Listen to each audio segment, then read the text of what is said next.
శ్రీరంగా ఏరువాక సాగని ఏకంగా అచ్చంగా వెచ్చంగా మల్లె పూలు నలగని మెత్తంగా కుర్రయేడు గంతులేసి ఆడంగా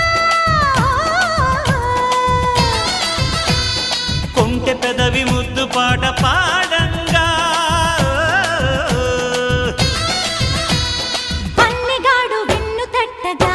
ఆ హుషారులో ఒళ్ళు తుళ్ళి ఊయలుగగా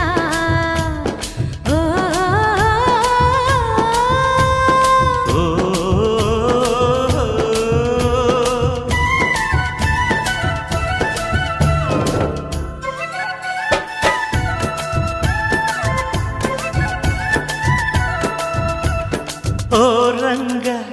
శ్రీరంగ ఏరువాక సాగ